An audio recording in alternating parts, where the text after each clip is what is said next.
So inside your Google Ads account, you will either have this, if you've never created an account before, you will have this big box in the middle asking you to create an account. If you already have campaigns, then you'll just have a button at the top left here which says a big blue button to create a new campaign. So we're going to create a new campaign here.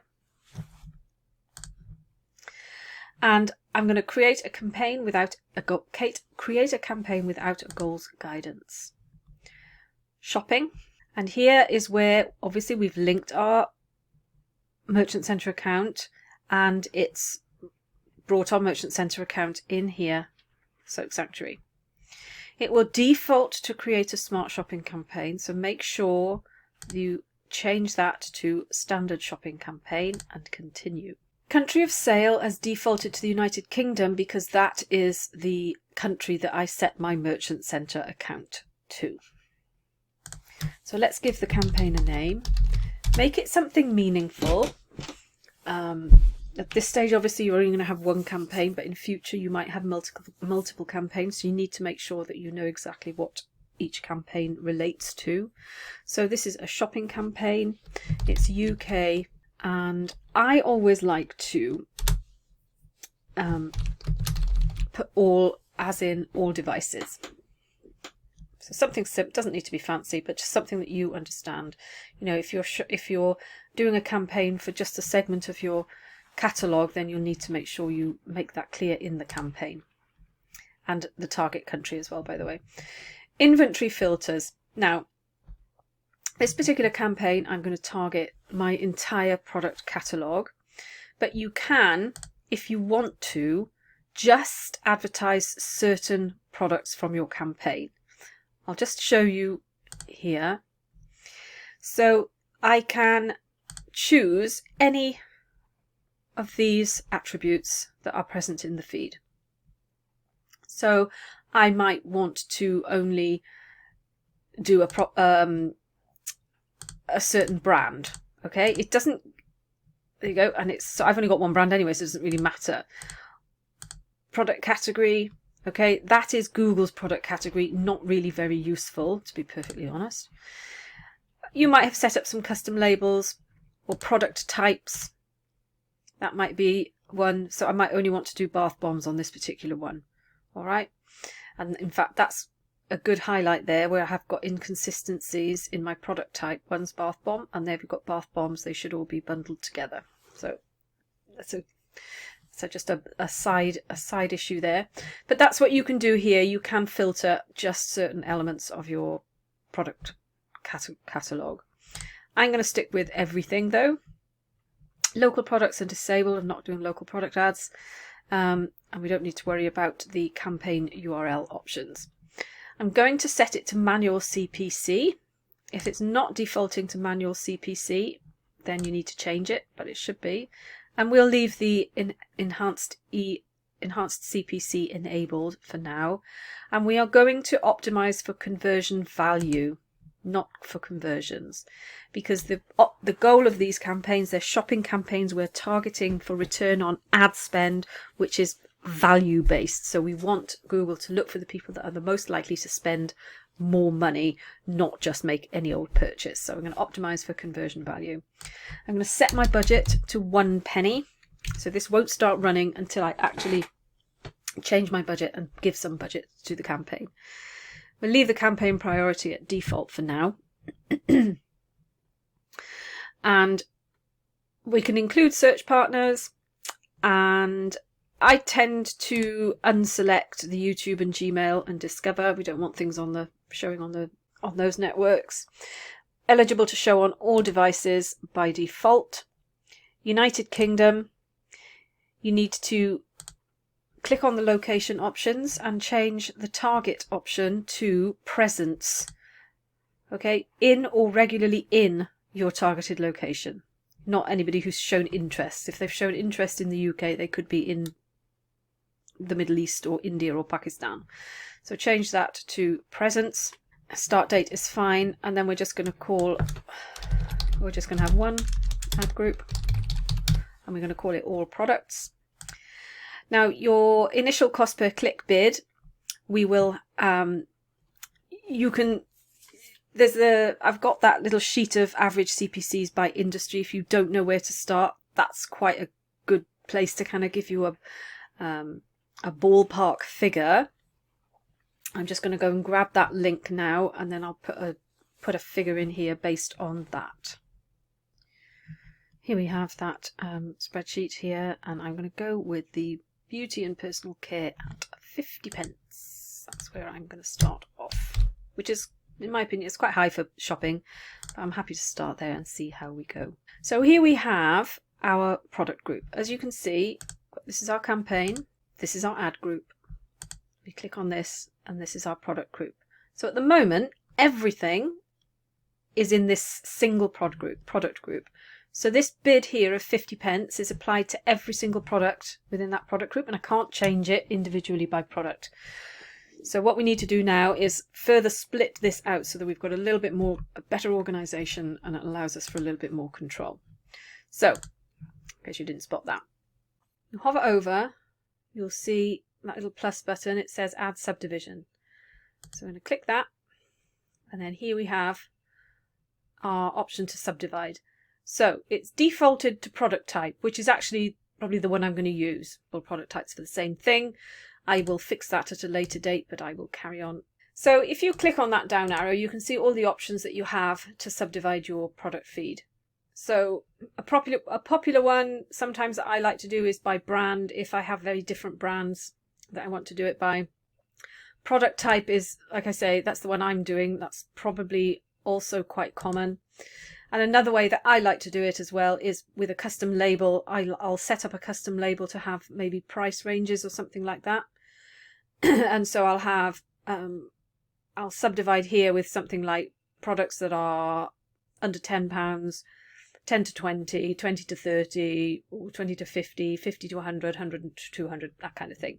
That's quite an advanced strategy. But for now, I'm just going to choose product type, as I said. And then all we do is we click at the top, and then it will highlight all our product types. These columns at the top here, you can see I've got various options. If I click on it, I can choose various different metrics down here.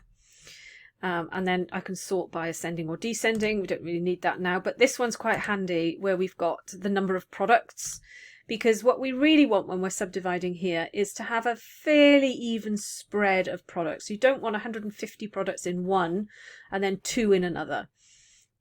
So that's what we're looking for here, is that fairly even spread. It's not too bad here.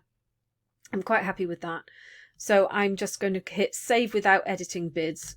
We don't need to edit individual bids.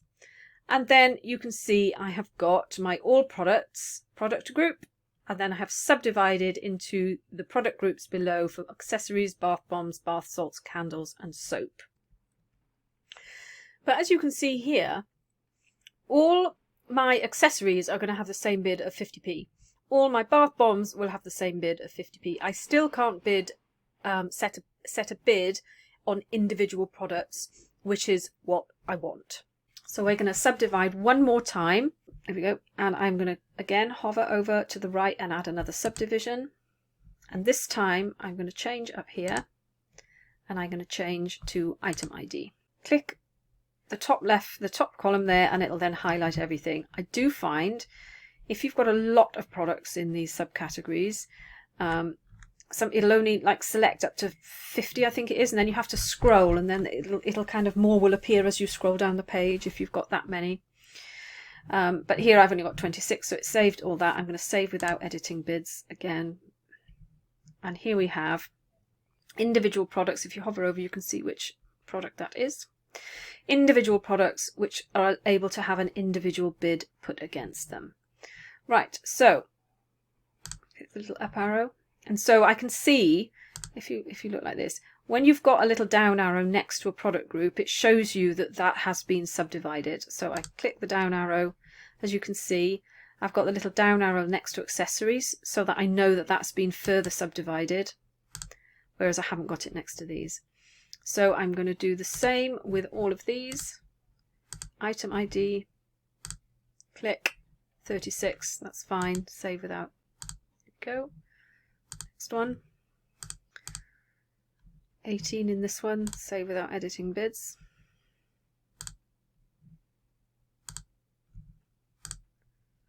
Item ID. Candles. Oh, it's a little bit laborious doing it, but you only have to do it the once. And then there we go. And now you'll notice that for every product group there's always an everything else in all products. So this is, or an everything else in that particular product group. So this is everything else in all products. Will be 0 now because I've subdivided everything. I haven't missed anything out. Let's try and get that to show again. There we go. This product doesn't have any submitted products. As you have products, if you have new products coming in or out of your feed, you will start to spot impressions going in these everything else categories. You can see it for accessories. If you scroll down, everything else and accessories will be empty at the moment. You will have products coming into those as part of the optimization process. I will walk you what to do so that we're continually checking to make sure that everything has been subdivided properly and we haven't got things dropping into that everything else category. But that's it. That is your shopping campaign set up. And all you need to do in order to set that running is to actually give it some budget. So if I click on all campaigns at the top, you can see my budget is penny a day. I can just hover over that and let's just set a modest budget to start with, just a little test campaign here. And we'll set that to £5 a day. Now, it may take a little time for you to start seeing traffic coming through on this shopping campaign, especially if your merchant centre has only just been created. My merchant centre has been sitting there with these products active for quite some time. And I've actually had I've had one click. I've had one click on the free listings. Whoop-de-doo. So, but I've been getting impressions on the free listings and I've actually had somebody click through. So hopefully it won't take me long to see traffic coming through on this campaign. But that's it. Your first shopping campaign is up and running. Now that we've got our campaign set up, we need to add our global negative keywords. We need to do this as soon as the campaign is up and running to avoid any wasted ad spend on terms that we know are highly likely. So in this module, there's a link to a Google Sheet, this Google Sheet here, which has a whole swathe of standard negative keywords. What we're going to do is we are going to go to Tools and Settings, and then negative keyword lists under the shared library here. And we're going to create our first negative list. And I'm going to call this global negatives because these are the negatives that I'm probably going to add to all of my campaigns, whatever they are, whenever I set them up.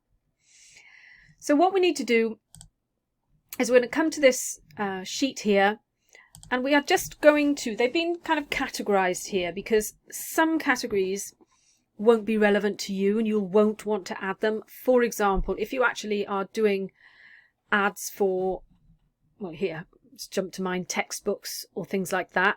Obviously, you don't want to add textbook as a negative keyword if that is what you sell.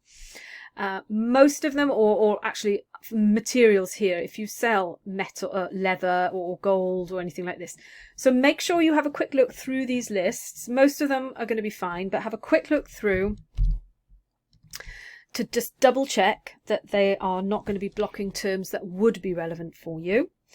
And then all you're going to do is going to, one by one, you're going to go down each, select all in that list. You're going to copy and then paste to column 2. What I do is if you press Control and Shift and then the down arrow, it takes you all the way down to the bottom. Copy, paste, Control, Shift and paste. I'm going to finish doing these. I'm not going to bore you by making you watch all of these. I'm going to finish pasting these in and then I'll start the video again once I've done all of that. There, I finished pasting all my negative keywords in. So once I've done that, I just hit. Okay, so occasionally you will get errors pop up like this where you've added something that has a special character like this. Don't panic. all you need to do is, if you scroll all the way back up to your negative list, you'll find that the 2 offending words will be sat at the very top. All you need to do is make whatever correction it says. So in this case, it doesn't like the fact that it's got an apostrophe. Get rid of the apostrophe. And then hit save again, and accepted. So we've got 608 keywords in our... So what we need to do now is actually add that keyword list to the campaign that we've just set up. So if you click on the name of the list and then scroll down to the bottom, you'll see here it says apply to campaigns. We click on that, and we've only got the 1 campaign, but obviously if you've got more, you'll select as many as you need to. And you just select that campaign and click done. And now that negative, all those negative keywords are now applied to this shopping campaign here. In addition to adding our global negative list to our campaign, what I want to do as well is to make sure that you think about negative keywords that might be specific to your products. So the global list in general, all of us want to exclude most of those keywords. The product specific negatives are things that you are going to have to think about. You know your business best, and there will be ones that you will need to add in that. So I'm going to give you a quick example for mine.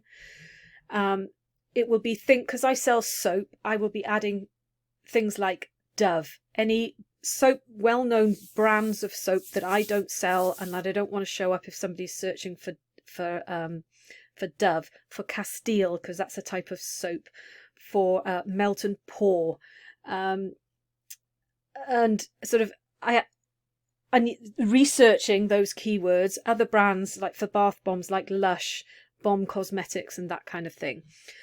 So in order to add these negative keywords, what we do is we go to navigate to our campaign. So if I go to campaigns up here, go into the shopping campaign, and then down the left hand side here you'll see a tab that says keywords. Well, obviously we haven't got any positive keywords, we've only got negative keywords. You can see here that my global negative list has been added. I've already added 1 negative keyword here based on a search term that came in. And all I do is I add the big blue button here, and I'm going to add these at the campaign level for this particular shopping campaign. So let's add Dove.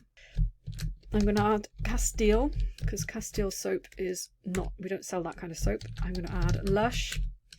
I'm going to add Bomb. I'm going to actually add Bomb Cosmetics, because obviously we sell bath bombs. I don't want to just exclude bomb as a search term, but I just want to, if it's Bomb Cosmetics, that phrase, I want to exclude that.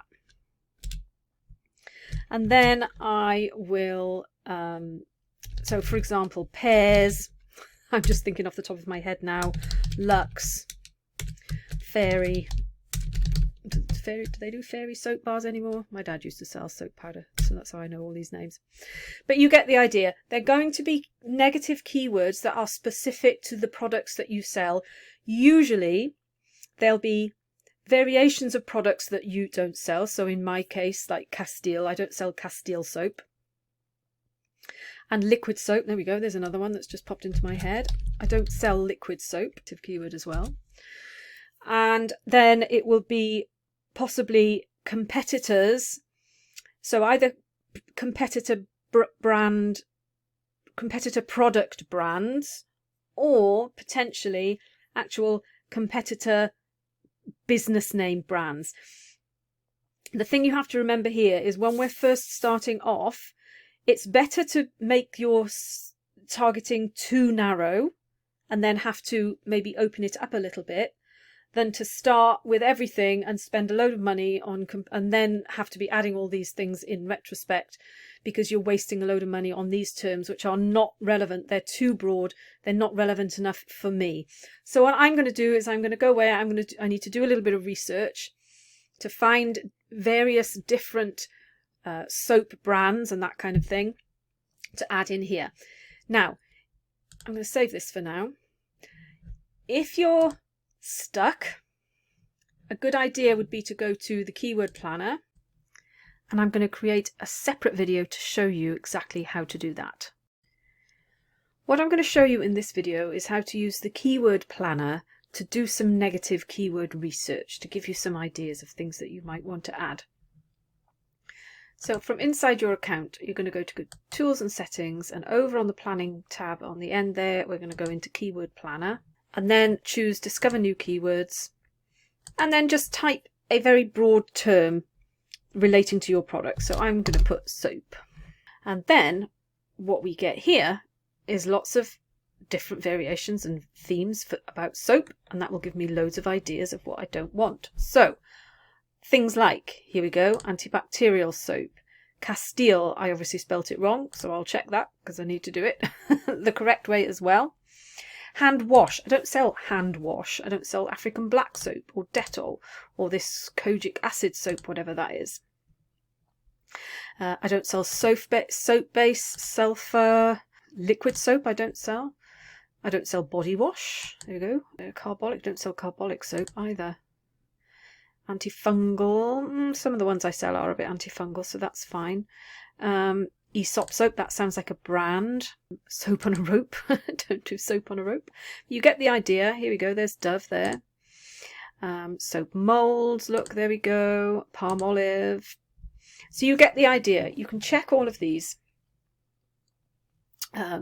keywords, because we're then going to add these as negative keywords into our account.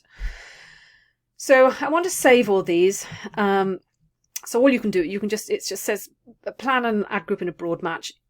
If you do phrase match, I think it might help us make it a little bit easier later. And we're going to add keywords to create a plan. So what this is doing, it wants us to add these keywords in as targeted keywords. That's obviously not what we want to do. We're just using this as a way of identifying them and saving those keywords into somewhere else. Keep going through the pages until you kind of have got a really good list here, and then obviously you'd go back up here and you possibly, so for me for example, I might then type in bath bomb just to see. I suspect I'll get, there we go, Lush. I don't do DIY. DIY will have been added in for my generic global negative keywords. They're not homemade either. And then you just keep kind of going. Body shop. Don't want to show up for body shop. Jewellery, bath bombs either. Boots. Okay, you get the idea. Just quickly add those in. Now then what I'm going to do is I'm going to go to my saved keywords up on the left here, and these are all the keywords that I saved. And I need to try and download these now into I've got access to these keywords, I can just copy them, paste them then. So this little download symbol up here, if we just download this, it's up to you whether you do a CSV or a Google Sheet. I think I'll do a Google Sheet. I'm just going to call it negative keyword ideas. Down here I can open the sheet. Okay, so this, you can ignore all of this because this is all data that we would use if we were using these to create an account. This is the column we want here. You can just delete all of this. Don't need any of that. This is the column we want here. Now, the thing with negative keywords that you have to remember is to stop myself from showing up for Aesop soap, I only have to add Aesop as the negative. Same with Dove bar soap, because somebody might search Dove bar soap, Dove liquid soap, just Dove soap. All I need to do is add Dove, and that will stop all of those from showing. So what I can do here, what I will do is I'm going to delete all the soap. Now, antibacterial body wash. I don't sell antibacterial soap and I don't sell body wash. So actually, the antibacterial, I'm just going to have that. And this one is going to be body wash. Like that, okay? Okay, there we go, bubble bath. I haven't got bubble bath either, but at the moment I'm just going to do body shop. Boots. So you have to think, you don't just need to exclude the exact term. You just look at the main term that is irrelevant. In this case, it's boots, so I just have boots. This one, again, it's just carbolic. So you just work your way down the list, taking it down to the sort of the root word or words that are most likely to appear. Because, I mean, you know, as I say, people can serve on variations, but if anything that contains Dettol, I don't want it to show up. Hand wash, that's fine. Homemade, because you don't want to show up for homemade soap or homemade bath bombs. And there's jewellery. I don't know what this kojic acid soap, I'm just going to anything that has that word in it, because I know I don't sell that. I want to not show up for. Now, soap base as a phrase is what I don't want to show up for. Likewise, it's just molds, and I'm also going to add at the bottom different spelling, and also the singular. It's going to auto add it. There we go. And mold. I know that's, but people spell things wrong, okay? Sulfur, I can take the soap off because if it's anything with sulfur in, soap on a rope, yes, that's a kind of a phrase. So what we need to do is these all need to be now turned into phrase match keywords. Now you can either go down individually, adding in quotation marks to the end of all of these, or you can do the quick one. You can add a quotation mark in that column. And then in this column, we go equals. You click the column with a quotation mark, and the and symbol, then your keyword column, and symbol again, and then you click the quotation mark column again, and enter. And as if by magic, it becomes a phrase match keyword. Copy those both columns all the way down. As you can see here, now we've got all of those. Copy all of those, and I'm going to go into my, let's go back to my, and I'm going to say negative keywords, add negative keywords, and then I'm going to paste those in there and hit save. Now these are all sort of my specific keywords that I don't want to show up for. I could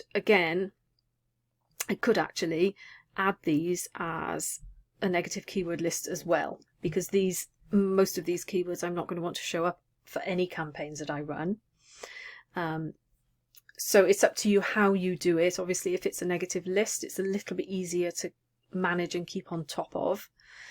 You just have to make sure that you don't end up with some keywords that are going to block terms that you might want to show up for if you have varying products in different campaigns. That's the only thing that you have to think about there. But it does the same job, whether it's a negative list or actually added into the campaign, does the same job. And that's just sort of expanding my negative keyword list. Now that we have at least one campaign in our account, there are a few little housekeeping things we need to do. While you haven't got any campaigns, you can't actually do this. So I've had to wait until now to show you what to do. So from your campaign overview, I want you to, inside your account, just make sure you've clicked in the overview button right at the top there so that you're at the very highest level. And then I want you to go to click on settings at the bottom here, and then we need to go to account settings, and you'll get all these little things set up here. A couple of things that I want you to check. First of all, I want you to check that auto tagging is set to yes. If it's not, just open this up, check the box and hit save. Message reporting, you can use, there are message extensions and that kind of thing. If you're not going to use them, there's no point engaging that, but I haven't used message very much, so you can probably leave that. Call reporting, you can turn that on. You might be adding some call extensions at some point in your account, which is fine. The inventory type we can leave, we're not doing video campaigns. Excluded content, so this is where we can stop our ads showing on certain types of content, our remarketing ads. So you want to check all of these, as you can see: sexually suggestive, sensational and shocking, tragedy and conflict. So just check all of those and hit save. And excluded types and labels. On this one, what I generally tend to exclude is below the fold and parked domains. Most of the rest of that is usually okay. And this is a really important one, ad suggestions. It doesn't make much difference for shopping ads, but if we are going to do, if you do ever do any search ads, it will make a big difference, is ad suggestions. The default is for it to Google will, its AI will write new ads for you, and if you don't tell it not to, it will automatically add them to your account in 14 days. I don't trust Google's AI to write good ads, so make sure that we select don't automatically apply ad suggestions and hit save. Time zone will be fine, account name and account status active, obviously that will just remain the same. And if you want to add a data protection contact, you can do that here. You don't necessarily have to. I'm not going to do that now, but you don't have to do that. The main one that I want you to do here is the auto tagging, the excluded content, and the ad suggestions. So just make sure those are all set as they should be, and then you should be good to go. In this video, we are going to create an ad schedule for our campaign. So what an ad schedule does is allows you to control when your ad is going to show. By default, your ads will just show 24/7. But there may be times when you want to maybe not show ads all the time. But also, you might want to show ads all the time, but as part of the optimization process, there will be times when we want to go in and adjust our bids for various days of the week and possibly for various times of the day. And in order to do that, we're going to need to add an ad schedule. So what you need to do is come into your campaign, and then you just got it on the left here, you're going to go down to ad schedule. Okay, so as you can see here, it just says our ads are eligible to show all the time. Okay, so what I'm going to do is I'm going to individually add each day of the week. No, that's Thursdays, that's Wednesdays. Friday, Saturday, and Sunday. Monday, Tuesday, Wednesday, Thursday, Friday, Saturday, Sunday. So if I just leave like this and click add, the schedule at the top stays exactly the same because I haven't actually changed anything. I'm still eligible to show all the time. But as you can see now, down in this table below, I've got all the days of the week showing, and I have the ability to add a bid adjustment. Okay. If I want to restrict either the days I show or the hours I show, now for e-commerce, I wouldn't normally recommend that you do that because obviously the whole point of e-commerce is that you're open 24/7. But sometimes we find that very early in the morning, you know, in those sort of 1 a.m. to 4 a.m. time slots, sometimes those aren't very profitable. If you find that that's the case with you, what you can do is actually only show your ads for a restricted period in the day. So what you'll do is you'll click the pencil icon to edit. Now what we're going to do is I'm going to say all days, and I'm going to put 5, let's say we only want to show it from 5 a.m. to midnight. Okay, and if I save now, you can see here that it's adjusted it so that the blue boxes are showing from 5 a.m. to 12 a.m. to 12 midnight. And then for the rest of the time over here, we're not actually showing, and it's adjusted down here as well. It's instead of saying all day, it's showing Sundays 5 a.m. to 12 a.m. So we can now still make a bid adjustment, but we're making a bid adjustment on this whole range from 5 a.m. to midnight here. Now there may be times where I do actually want to show, maybe I want to show my ads from midnight to 5 a.m. but I just want to reduce my bids a little bit because, you know, I do get orders sometimes, maybe they're just not as profitable. So I don't want to restrict myself and not show ads. At the moment, I've no option of showing ads, that I'm just not showing, I only start showing at 5 a.m. So what I would need to do here is add this time frame here as a separate schedule. So again, I click on this pencil icon And what I will do is I need to add. So this is my existing schedule, all days of the week, 5 a.m. to midnight. And now what I want to add is all days of the week, midnight to 5 a.m. And save. And now you can see here we've got coverage 24/7, but I have two different schedules here. Here's the midnight to 5 a.m., 5 a.m. to midnight. And what this means is that when we come to do bid adjustments, I can have a separate adjustment for this schedule here than I do for this schedule here. Okay, so that's how you add your an ad schedule into your campaign. Hello and welcome to this video where I'm going to show you how to add audiences to your shopping campaigns. The reason we add audiences is to give us additional information and additional data that we can use to get better results. So certain people who show certain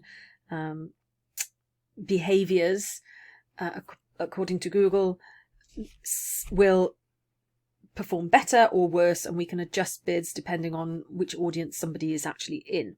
Hopefully it will all make sense once I've gone through this. So I'm going to go into my shopping campaign, and then I'm going to click on the left here, I'm going to click on audiences, and you'll see here it says add audiences. Okay, now it will automatically it will automatically default to observation. That is what we want here. What that means is that literally the audiences are just sitting on top, and all it does is it gathers information. If it's targeting, all that will happen is you'll only show to the people in these audiences, and that's not what we want. We want to show to everybody, but we want to gather data on how different people in different audiences behave when they're on our website. Okay. So what will happen is that you'll have Google will kind of come up with what it thinks are some good ideas for your audiences. Now, there's no reason why you can't add all audiences, but I think that's sometimes a little bit of a waste of time because there are a lot of different various options that Google have. So I'm gonna add all of these because these all look okay. Lifestyle, shoppers, household goods, health and fitness, beauty and wellness. That kind of all makes sense to me. But what I'm also going to do is I'm going to click on the browse, and I am going to add my remarketing lists as well. So this will be how they've interacted with your business, and it's website visitors. And I'm going to add all of my audiences. Website visitors 30 days, 365 days, 180 days. I'm going to add buyers. That'll be too small an audience yet. And cart visitors. So will that be? For that. Okay. And then you've got these different options here. You've got in-market audiences. So that's people who are actively... So if I'm looking for car insurance, Google knows that I'm looking for car insurance, and I would be added to an audience of people who are actively looking for car insurance. So if you sell car accessories or something like that, then you can target those people.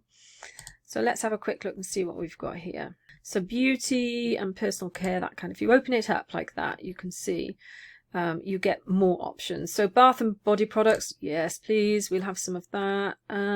Spa and beauty services, no, we're not looking there. Skincare products, facial cleansers, no. Okay, I'm just going to stick with bath and body products on that one. As I say, you can literally add all of these if you want to, but I just think it makes it a little bit harder to manage when you've got all these random audiences. I'm look and see gifts and occasions, shopping, travel. I'm not going to add too many here. I think that'll do for me, to be perfectly honest. I can always come in and add some more later. That's not a problem. And then we also have affinity audiences. Now, affinity audiences are people who show a long-term interest in things. So as you can see here, we've already selected a few of these are the ones that they suggested for us. Beauty and wellness, home and garden, lifestyle and hobbies, shoppers. And so that looks all good to me. That's fine. I'm not going to bother too much with adding more. And we also have, so demographics. You've got, for the UK, I don't think these are particularly effective because the audiences don't really have much in them. But I mean, and they're not really relevant for me either. But that's the demographic. You've got these parental status, marriage status, and all that kind of thing. How accurate it is, I do not know. But I've added my audiences, and then I just hit save. And now I have all these audiences layered over my campaign. Don't worry if you see this, you'll probably get this with your remarketing audiences. It'll say it's too small to target because you must have at least 1,000 people in your audience. Well, my campaigns haven't been running long enough. I haven't had enough people at my site for these audiences to have populated to that level yet. But all that will happen is that once they do get big enough, then they will you'll start to see some data collecting here. Okay. So that's how we add the audiences to our shopping campaigns.